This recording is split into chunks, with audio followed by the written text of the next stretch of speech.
በጣም ደስ የሚል ነገር ሄርሜላ መኪና ገዛች። መኪና ገዝታ እንግዲህ መጥታለች። በጣም ደስ የሚለው ለምን ብትሉ አብርሃም አልፈልግሽም ሲላላት በቃ እሷ ደግሞ ራሷን ለማዝናናት ራሷን ከራሷ ጋር ለመሆን መኪና ገዝታ መጥታለች ማለት ነው። በጣም ነው ደስ የሚለው። እውነት ለመናገር ከሆነ በጣም ብዙ ሰዎች ኮሜንት ላይ የገቡ እንኳን ደስ አለሽ ሄርሚ እንኳን ደስ አለሽ እያሏት ይገኛሉ።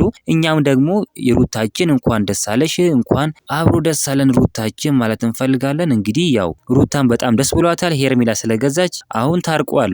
እንደ በፊቱ አይደሉም። አሁን ሄርሜላና ሩታ ስለታረቁ ያው የሄርሜላ ደስታ የሩታ ደስታ ስለሆነ እኛም እንደሰታለን ማለት ነው። ሩታችንም እንግዲህ መኪና ገዝታ እሷ መንሸራሸር አለባት። እንደ ሄርሜላ አዲስ መኪና ገዝታ መንሸራሸር አለባት እንላለን። በጣም ደስ የሚለው ሄርሜላ እንግዲህ እንኳን ደስ አለሽ ማለት እንፈልጋለን። ኮሜንት ላይ የገባችሁ እናንተም ኮሜንት ላይ የገባችሁ እንኳን ደስ አለሽ ሄርሜላ ያላችሁ መጻፋችሁን እንዳትረሱ። ለምን ብትሉ የሩትዬ ደስታ የኛም ደስታ ስለሆነ ስለታረቁ ያው አንድ ናቸው በቃ እነሱ ስለታረቁ። ስለዚህ በጣም ደስ የሚል ነገር ነው።